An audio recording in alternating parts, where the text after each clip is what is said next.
pagi hari saya pergi ke sawah. Saya punya sepetak sawah yang saya tanami dengan sayuran dan juga padi. Banyak teman-teman saya yang tidak tahu kalau pekerjaan saya adalah petani. Kalau mereka tahu, mungkin mereka tidak akan menyangka. Anak-anak muda di Indonesia banyak yang enggan menjadi petani, karena menjadi petani dianggap bukan sebuah prestasi.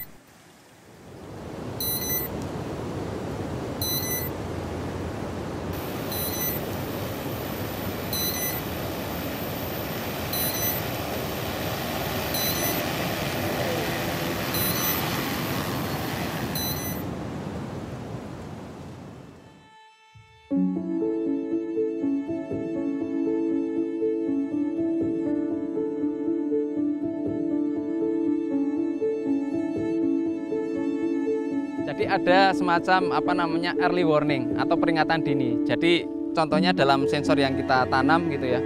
Kalau misalnya di lahan ini terjadi panas yang berlebih, karena dalam syarat tumbuh suatu tanaman itu kan ada syarat-syaratnya, suhu berapa sampai berapa. Nah, kalau lebih dari itu petani akan mendapatkan peringatan dini di HP-nya. Sehingga petani bisa menanggulangi dan bisa memberikan antisipasi apa yang harus dilakukan.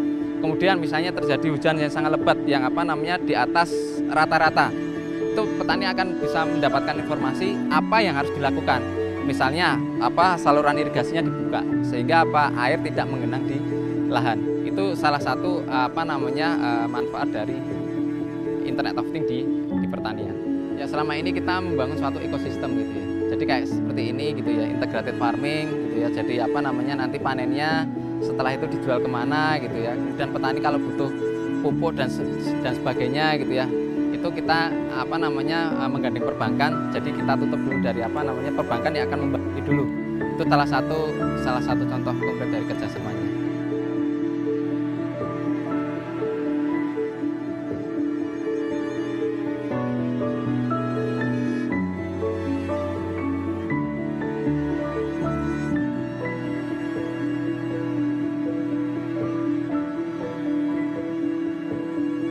Pertama, mengetahui kesulitan-kesulitan petani Indonesia.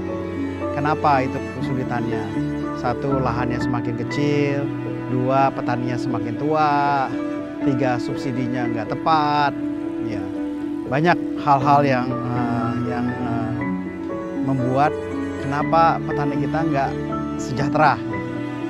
Ya, dari pertanyaan-pertanyaan itu muncullah gimana sih kita nih sebagai generasi muda membantu pertanian Indonesia supaya membuat petani-petani itu sejahtera.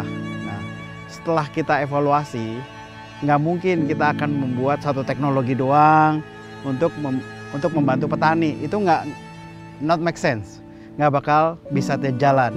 Jadi petani itu pas saya ke pertanian mau membantu mereka juga reluctant karena ini adalah income mereka kan.